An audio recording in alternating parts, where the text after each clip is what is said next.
سرکار عالم سیدنا محمد رسول اللہ صلی اللہ علیہ وسلم کی امت میں پیدا فرمایا ہے۔ یہ اللہ تبارک و تعالیٰ کا بہت بڑا احسان، اور ہم حضور کے ماننے والے ہیں، حضور کے چاہنے والے ہیں۔ سرکار کی ذات سے ہمیں بے پناہ محبت ہے، اور ہم حضور سے اتنی محبت کرتے ہیں جتنی ہم اپنے آپ سے نہیں کرتے، اور یہ ایمان کا تقاضا بھی ہے اور ہماری دینی ضرورت بھی ہے۔ اس لیے حضور اکرم صلی اللہ علیہ وسلم کی ذات اقدس سے ہم کو اتنی محبت ہونی چاہیے کہ جتنی محبت ہم اپنی پسندیدہ چیزوں سے بلکہ اپنی جان سے کرتے ہیں، اس سے زیادہ سرکار سے ہم محبت کرنے والے بن جائیں۔ اور یہ ہمارے ایمان کا بھی تقاضا ہے۔ جس کے پاس محبت رسول ہی نہیں ہے، اس کے پاس ایمان کیا چیز ہے؟ ایمان نام ہے محبت رسول کا، ایمان نام ہے عظمت مصطفیٰ کا، ایمان نام ہے ان کے نام پر مر مٹنے کا جن کے صدقے میں کائنات کو بنایا گیا ہے، جن کے صدقے میں اس جہان ہستی کو وجود بخشا گیا ہے۔ اور ایک حقیقت یہ بھی ہے کہ یہ دنیا اور دنیا کے اندر جو کچھ ہے سب انہی کا صدقہ ہے۔ اور ہم کو جو ایمان ملا ہے، جو قرآن ملا ہے، جو دین ملا ہے، اور جو ہم کو اللہ نے اعزاز اور مقام عطا فرمایا ہے، یہ سب کا سب طفیل ہے محمد رسول اللہ صلی اللہ علیہ وسلم کا۔ بلکہ ہمارے حضرت امیر ملت مولانا حمید الدین عاقل حسامی رحمۃ اللہ علیہ تو فرمایا کرتے تھے کہ یہ دنیا بنی ہے محمد رسول اللہ کے واسطے، اور ہم بنائے گئے ہیں سرکار کے واسطے۔ لہذا ہمارا کام یہ ہے کہ ہم ان کے نقش قدم پر چلیں جن کے صدقے میں اللہ نے اس دنیا کو بنایا ہے۔ اور حضرت امیر ملت رحمۃ اللہ علیہ نے ایسے اشعار کے ذریعے سے اس بات کو ثابت کیا اور ہمارے دلوں میں عشق مصطفیٰ کو بٹھانے کی کوشش فرمائی۔ حضرت کی ایک نعت کے چند اشعار ہیں، فرمایا یاد مصطفیٰ ہی میں لطف و شادمانی ہے، زندگی سہانی ہے موت بھی سہانی ہے، وہ اگر نہیں ہوتے تو کائنات کب ہوتی، گویا ذات احمد ہی دو جہاں کی بانی ہے۔ تو یہ دنیا جو بنی ہے وہ سب کا سب سرکار کا صدقہ ہے۔ اگر محمد رسول اللہ کو بنانا نہ ہوتا، اللہ تبارک و تعالیٰ اس کائنات کو وجود نہ بخشتے۔ تو لہذا یہ دنیا بنی ہے سرکار عالم صلی اللہ علیہ وسلم کی وجہ سے۔ تو ہمیں بھی چاہیے کہ ہم حضور صلی اللہ علیہ وسلم کی محبت و عظمت کو اپنے دلوں کے اندر ایسی جاگزی کر لیں اور اس انداز سے بٹھا لیں کہ ہم سے ہماری ہر چیز چھینی جا سکتی ہے، ہم سے ہماری ہر چیز لوٹی جا سکتی ہے، لیکن ہمارے دلوں سے عشق مصطفیٰ کو نہیں چرایا جا سکتا، عشق مصطفیٰ کو ہم سے نہیں چھینا جا سکتا۔ ہم حضور اکرم صلی اللہ علیہ وسلم کی ذات والا صفات سے ایسی عقیدت و محبت اپنے دل کے اندر رکھیں۔ ایک مرتبہ حضور کریم سرکار عالم صلی اللہ علیہ وسلم راستے سے گزر رہے تھے۔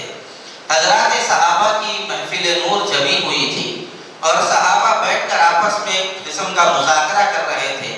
حضور اکرم صلی اللہ علیہ وسلم کا وہاں سے گزر ہوا تو حضور نے ان سے پوچھا کہ میرے صحابہ بتاؤ تم یہاں پر کس لیے جمع ہوئے ہو؟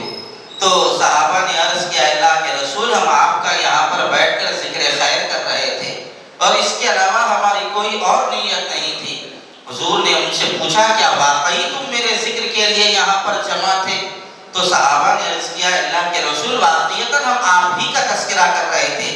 تو حضور صلی اللہ علیہ وسلم نے حضرات صحابہ سے فرمایا میرے صحابہ میں نے تم سے یہ جو بات دہرائی ہے وہ کسی بدگمانی کی وجہ سے نہیں، بلکہ میں نے تم سے بار بار اس لیے پوچھا ہے کہ ابھی حضرت جبریل میرے پاس آئے تھے اور آ کر انہوں نے کہا ان اللہ یباہی بکم الملائکہ کہ تم یہاں پر بیٹھ کر جو میرا ذکر کر رہے ہو اس کی بنیاد پر اللہ فرشتوں کے سامنے تمہارے اوپر فخر کر رہا ہے۔ تو جہاں جہاں ذکر رسول کی مجلس جمتی ہے اور ذکر مصطفیٰ کے نام پر جو لوگ آتے ہیں واقعتاً وہ مجلسیں اللہ تعالیٰ کی نگاہ میں قابل قبول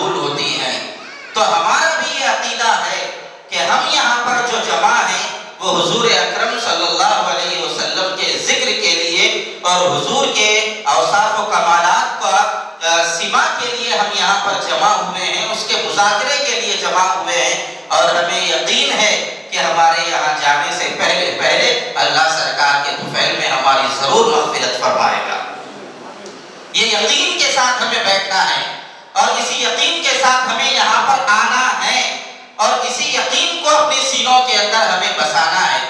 اور ایک بات یہ بھی ہے کہ ہمارے پاس کچھ بھی نہیں، ہمارے پاس نہ دولت ہو، نہ مال ہو، نہ عزت ہو، نہ شہرت ہو، نہ جائیداد کا انبار ہو، ہمارے پاس کچھ بھی نہ ہو، لیکن ہمارے پاس اگر نسبت مصطفیٰ ہے اور حضور صلی اللہ علیہ وسلم کی نسبت اگر ہمارے پاس ہے، تو ہمیں دنیا میں اور کسی چیز کی ضرورت نہیں ہے، اور ہم سے بڑا مالدار دنیا کے اندر کوئی نہیں ہے۔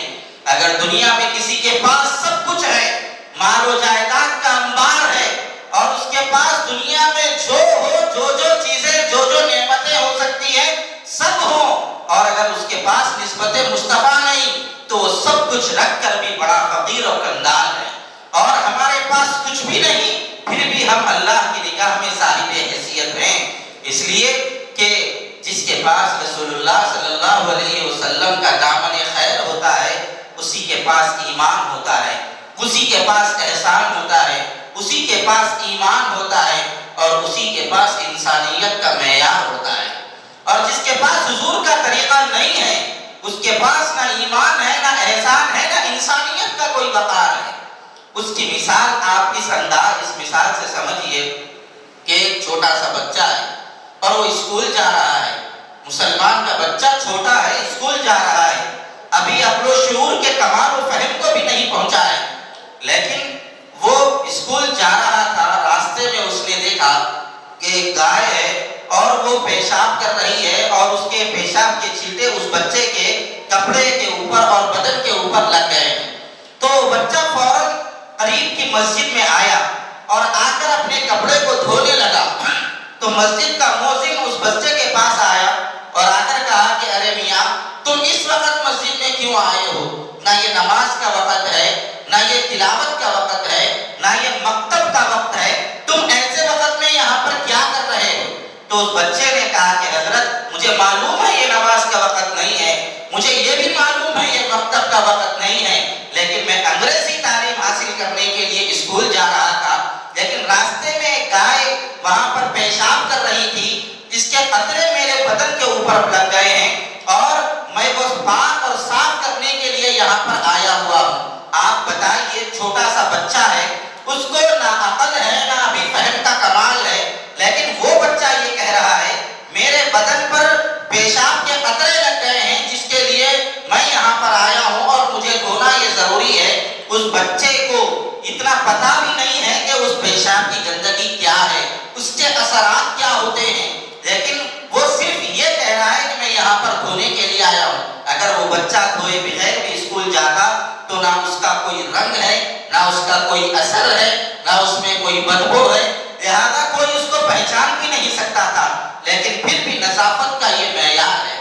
اور دوسرا وہ شخص ہے جو ایک بڑے عہدے پر فائز ہے، اور ایک ریاست کا وزیر اعظم تھا، اور ایک ریاست کا وہ چیف منسٹر تھا، وزیر اعلیٰ تھا، اس کے پاس مال و جائیداد کا انبار تھا، اس کے ہاتھ کے نیچے بڑے IAS IPS لوگ کام کرنے والے تھے، اور وہ اپنی عقل اور فہم پر بڑا ناز کرتا تھا، سیاسی اعتبار سے اس کی فہم کو لوگ داد دیتے تھے، لیکن حالت یہ تھی کہ روزانہ جو ایک قطرہ لگنے پر وہ چھوٹا بچہ دھونے پر مجبور ہو گیا، اسی جانور کے روزانہ ایک بوتل پیشاب کو پینے پر مجبور ہے۔ آپ اندازہ لگائیے، وہ عقل و فہم رکھ کر اس گندگی کو پی رہا ہے، اور یہ بچہ عقل و فہم کا معیار نہیں رکھتا، اس کے باوجود بھی لگ گئی تو برداشت نہیں کر رہا ہے، تو آپ صاف اسی نتیجے پر پہنچیں گے، اس کے پاس انسان ہو کر یہ حیوانیت والا معیار کہاں آ گیا، اور یہ بچہ چھوٹا ہو کر اتنی زیادہ نظافت کا معیار اس کے پاس کیسے آ گیا؟ تو پورا غور کرنے کے بعد ہم اسی نتیجے پر پہنچتے ہیں، بچہ چھوٹا ضرور ہے لیکن دامن مصطفیٰ اس کے پاس ہے، وہ بڑا ضرور ہے لیکن حضور کا دامن ہاتھ میں نہیں، تو یہ احساس سے بھی محروم ہو گیا، یہ گندگی ہے یا اچھائی ہے، یہ پینے کی چیز ہے یا پینے کی چیز نہیں ہے۔ تو اسی لیے کسی نے کہا کہ فضل رب العلا اور کیا چاہیے،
ہمیں جو کچھ ملا ہے وہ سب کا سب سرکار عالم صلی اللہ علیہ وسلم کا طفیل، اور ہمارے پاس جو کچھ ہے وہ حضور اکرم صلی اللہ علیہ وسلم کا صدقہ ہے۔ اسی لیے کسی نے کہا تھا نہ شاہوں سے ملا ہے نہ تونگر سے ملا ہے، نہ شاہوں سے ملا ہے نہ تونگر سے ملا ہے، جنت کا رستہ بھی ہمیں اسی در سے ملا ہے، اوروں کو جو ملا ہے وہ مقدر سے ملا ہے، اوروں کو جو ملا ہے وہ مقدر سے ملا ہے، ہم کو مقدر بھی اسی در سے ملا ہے۔ ہمارے پاس کچھ نہیں ہے، اگر حضور کا دامن ہمارے ہاتھ سے چھین لیا جائے تو بزرگوں ہمارے پاس کچھ بھی نہیں ہے، ہم بے حیثیت ہو کر رہ جائیں گے، انسانیت کا معیار بھی اپنے ہاتھوں سے کھو دیں گے۔ اسی لیے اس ذات اقدس کے ساتھ اپنی لو لگانے کی ضرورت ہے جس پر اللہ تبارک و تعالیٰ بھی ناز کرتا ہے، جس کا ذکر خیر اللہ تبارک و تعالیٰ اپنے قرآن کے اندر کرتا ہے۔ اسی لیے اسی در سے اپنی لو لگانے کی ضرورت ہے، اور اسی در کے اپنے آپ کو ہو کر زندہ رہنے کی بھی ضرورت ہے، مرنے کی بھی ضرورت ہے، اور حضور اکرم صلی اللہ علیہ وسلم پر اپنی جان، اپنی مال، اپنی اولاد، اپنی ہر چیز کو مٹانے اور فنا کرنے کی ضرورت ہے۔ حضرت عمر رضی اللہ تعالی عنہ نے ایک موقع پر فرمایا کہ میں اپنی جان کے علاوہ ہر چیز سے زیادہ حضور سے محبت کرتا ہوں، تو حضور کریم صلی اللہ علیہ وسلم نے دراصل حضرت عمر سے سوال کیا تھا، عمر بتاؤ تم مجھ سے کتنی محبت کرتے ہو؟ فرمایا اللہ کے رسول اپنی جان کے علاوہ ہر چیز سے زیادہ آپ کو چاہتا ہوں۔ حضور نے فرمایا عمر تمہارا ایمان اس وقت تک کامل نہیں ہو سکتا جب تک کہ تم اپنی جان سے زیادہ مجھ سے محبت نہ کرنے لگ جاؤ۔ فوراً حضرت عمر رضی اللہ تعالیٰ عنہ نے فرمایا اللہ کے رسول میں اپنی جان سے زیادہ آپ سے محبت کرتا ہوں اور آپ کی جان بھی آپ کے اوپر نچھاور کرتا ہوں۔ یہ سننا تھا، حضور نے فرمایا عمر اب تمہارا ایمان کامل ہوا ہے۔ حضور اکرم صلی اللہ علیہ وسلم سے محبت کا یہ معیار آج بھی ہمارے پاس ہونا چاہیے، اور آج ہم نے حضور صلی اللہ علیہ وسلم کی محبت کا معیار اپنے ذہنوں کو بنا رکھا ہے، اور ہمارے ذہنوں میں جو چیز آتی ہے ہم اسی سے حضور صلی اللہ علیہ وسلم کی محبت کو سمجھنے اور سوچنے کی کوشش کرتے ہیں۔ اور بعض لوگوں نے تو ایک نظریہ بنا رکھا ہے اور وہ چاہتے ہیں کہ میں جیسی محبت کر رہا ہوں سارا زمانہ ویسے ہی محبت کرے۔ یاد رکھیں یہ چیز ہونے والی نہیں ہے، میں جیسا چاہ رہا ہوں ویسا ہو جائے، صاحب یہ پیٹ کی اولاد بھی نہیں کر رہی ہے تو پوری دنیا کیسے کرے گی؟ ہم محبت رسول اسی انداز سے کریں گے جس انداز سے حضور نے ہم کو بتایا ہے، صحابہ نے کر کے ہم کو دکھایا ہے۔ ہم دنیا کے جھمیلوں کو اور دنیا کے تماشوں کو ہم عشق رسول کا نام نہیں دے سکتے۔ حیرت تو یہ ہے گلیوں کو سجا دیا اور جگہ جگہ کو منور و روشن کر دیا، اور دل کی تاریکیوں کو نام مصطفیٰ سے روشن کرنے کے لیے تیار نہیں ہوئے۔ جگہ جگہ پر الگ الگ انداز سے قصیدے پڑھنے کے لیے تیار ہو گئے، لیکن سر جھکا کر کبھی دن میں ایک مرتبہ حضور پر درود پڑھنے کے لیے تیار نہیں۔ آپ بتاؤ کیا یہ حضور کریم صلی اللہ علیہ وسلم کی محبت کی دلیل ہو سکتی ہے؟ حضور صلی اللہ علیہ وسلم کی محبت کی دلیل تو یہ ہے کہ اس نام کے اوپر اپنے آپ کو مٹا دیں، فدا کر دیں، ہر چیز کو نچھاور کر دیں، یہاں تک اپنے آپ کو مٹا دیں حضور کے نام پر کہ اگر کوئی آ کر ہم سے ہماری جان کے بارے میں بھی سوال کرے خوشی خوشی حضور کے نام پر جان دینے کے لیے تیار ہو جائیں گے، اور حضور صلی اللہ علیہ وسلم کے نام پر جان دینے میں ایک ذرہ برابر بھی ہم تأمل و تکدر نہیں کریں گے۔ یہی ہمارا ایمان ہے۔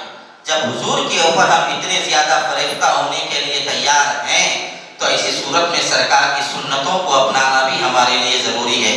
چہرے پر داڑھیاں ہیں، یہ حضور کا طریقہ ہے، حضور کی سنت ہے، اس کو اپنی زندگی میں لانے کی ضرورت ہے۔ حضور صلی اللہ علیہ وسلم کی جتنی احادیث ہیں وہ ساری احادیث کا یقین اپنی زندگی میں لانا ہے۔ سرکار کی زبان سے ایک بات جو بات نکل گئی وہ بات حق ہے، سچ ہے، قیامت آ سکتی ہے۔ حضور کی بات کبھی شک کے دائرے میں بھی نہیں آ سکتی، غلط ہونا تو دور کی بات ہے، شک کے دائرے میں بھی سرکار کی بات نہیں آ سکتی۔ اور حضور کی باتوں پر ہمیں ایسا ہونا چاہیے کہ جتنا ہم اپنی آنکھوں سے دیکھنے والی چیزوں کا بھی اعتماد نہیں کرتے ہیں۔ آج سب سے بڑی کمزوری مسلمانوں میں یہی ہے، سرکار عالم صلی اللہ علیہ وسلم کے تعلق سے حضور کو ماننے کے لیے تیار ہے، حضور کا کلمہ پڑھنے کے لیے تیار ہے، حضور کے نام پر مال لٹانے کو تیار ہے، حضور کے نام پہ نعرہ لگانے تیار ہے، حضور کے نام پہ جو بولو سب کرنے تیار ہے، لیکن سرکار کی باتوں کو اس انداز سے ماننا جس انداز سے حضرات صحابہ نے مانا تھا ویسا ماننے کے لیے تیار نہیں۔ صحابہ نے حضور سے سنا اب شراب حرام کر دی گئی، صحابہ کی مجال نہیں تھی دوبارہ شراب کو ہاتھ لگا سکے۔ مدینے کی گلیوں میں شراب ایسے بہ رہی تھی جیسے گندی نالیوں کے اندر گندا پانی بہایا جاتا ہو۔ لوگ فخر کیا کرتے تھے پرانی شرابوں پر، لیکن حضور نے ایک مرتبہ فرما دیا کہ اب تمہارے اوپر شراب حرام ہے، تو کسی صحابی نے دوبارہ اس کو ہاتھ لگانے کی ہمت نہیں۔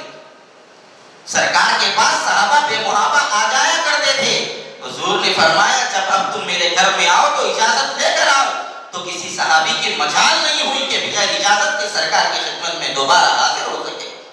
حضور اکرم صلی اللہ علیہ وسلم نے فرمایا جب ہماری مجلس میں آؤ یا کسی کے پاس جاؤ تو سلام کر کے آؤ، تو پھر دوبارہ کسی کی ہمت نہیں ہوئی بغیر سلام کے اس کی مجلس نور میں داخل ہونے کی۔ تو ہمیں بھی اسی طرح حضور اکرم صلی اللہ علیہ وسلم کی تعلیمات پر عمل کرنے کی ضرورت ہے۔ صداقت جو سرکار عالم صلی اللہ علیہ وسلم کی تھی ہم اس کو اپنی زندگی میں داخل کریں۔ میں آپ کو ایک واقعہ سناتا ہوں۔ ایک مرتبہ حضور اکرم صلی اللہ علیہ وسلم مدینے کی گلیوں سے گزر رہے تھے، اور سرکار مدینے کی گلیوں سے گزرے تو دیکھا کہ ایک شخص ہے جس کا نام سوار، اور اس کے پاس انتہائی تیز رفتار گھوڑا ہے۔ تو حضور نے اس کے گھوڑے کو دیکھا تو دکھنے میں ہی گھوڑا انتہائی زربرق تھا۔ سرکار عالم صلی اللہ علیہ وسلم نے فرمایا سوار، لگتا ہے یہ گھوڑا انتہائی تیز رفتار ہے اور بہت ہی زیادہ چاق و چوبند ہے، کیا تم اسے بیچنے کے لیے تیار ہو؟ تو سوار نے کہا کہ اگر اس کی اچھی قیمت آئے گی تو میں بیچنے کے لیے تیار ہوں۔ تو حضور کریم صلی اللہ علیہ وسلم نے فرمایا ٹھیک ہے بتاؤ تم اس کی کتنی قیمت دو گے؟ تو سوار نے کہا کہ آپ بتاؤ۔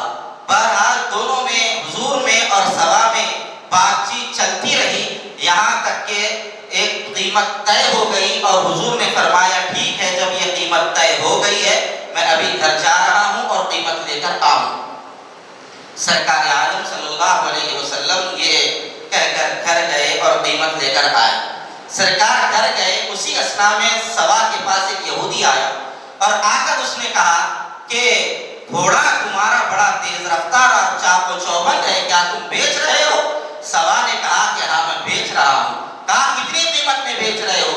جوان نے کہا میں نے اس کا معاملہ مسلمانوں کے نبی سے کر لیا ہے، لہٰذا میں اپنی بات کو مکر نہیں سکتا۔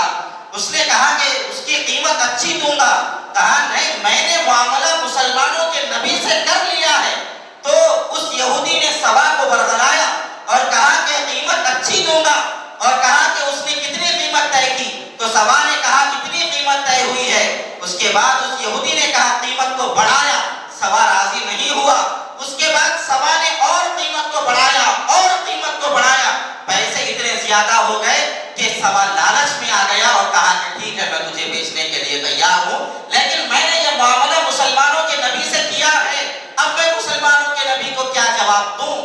یہ سننا تھا کہ اس یہودی نے کہا کہ سوا جس وقت قیمت طے ہو رہی تھی کیا کوئی گواہ موجود تھا؟ تو اس نے کہا کہ کوئی گواہ موجود نہیں تھا۔ تو اس نے کہا مکر جا، مکر جا، جب تیرے پاس کوئی گواہ نہیں ہے تو مکر جا۔ میں آپ کو سنانا یہ چاہ رہا ہوں، حضور کی بات ہمارے پاس پہنچ جائے بلا تردد اس کو قبول کر لیجئے، بلا تردد اس پر عمل کر لیجئے، وہاں پر شک و شبے کی کوئی گنجائش نہیں ہے۔ سرکار نے فرمایا صدقے سے مال کھٹتا نہیں ہے، ہمیں یقین ہو جانا چاہیے میں لاکھ صدقہ کروں اور دکھائی دینے میں میرا مال کم ہوتا نظر آئے، لیکن میرے نبی نے کہہ دیا مال نہیں کٹتا، یہ حق ہے، مال نہیں کٹے گا۔ یہ حضور کی باتوں پر ایسا یقین ہمارا آنا چاہیے۔ میں یہ بات آپ سے عرض کر رہا ہوں۔ بہرحال سوا تیار ہو گیا اور حضور آئے، حضور آتے ہی سوا سے سوا کو قیمت دینے لگے تو سوا نے حضور نے فرمایا ابھی تیری اور میری بات ہوئی ہے گھوڑے کو بیچنے کی، لہذا یہ پیسے لے لے، گھوڑا دے دے، تو نے اتنی قیمت بتائی ہے۔ سبا نے کہا کہ میں نے تم کو گھوڑا بیچا ہی نہیں۔ سرکار فرما رہے ہیں تو نے مجھے گھوڑا بیچا ہے۔ سبا کہہ رہا ہے میں نے گھوڑا نہیں بیچا ہے۔ یہ بیچا ہے نہیں بیچا ہے یہ سلسلہ چل رہا ہے، اتنی اسنا میں مجمع جمع ہو گیا۔ مجمع کا بھی اثر پڑتا ہے، فوراً سبا کا دماغ کام کرنے لگا۔ سبا نے کہا کہ ٹھیک ہے، تم بتاؤ کہ تم مسلمانوں کے نبی ہو اور تمہارے اگر امتیوں کے درمیان اگر اس طرح کا معاملہ آ جائے کہ ایک اقرار کرے دوسرا انکار کرے تو اس وقت تم کیا کرو گے؟ تو حضور صلی اللہ علیہ وسلم نے فرمایا البینۃ علی المدعی والیمین علی من انکر، کہ جو دعویٰ کر رہا ہے اس کے ذمہ یہ کام ہے وہ گواہ پیش کرے، اور جو انکار کر رہا ہے اگر دعویٰ کرنے والا گواہ پیش نہ کرے تو انکار کرنے والا قسم کھائے گا۔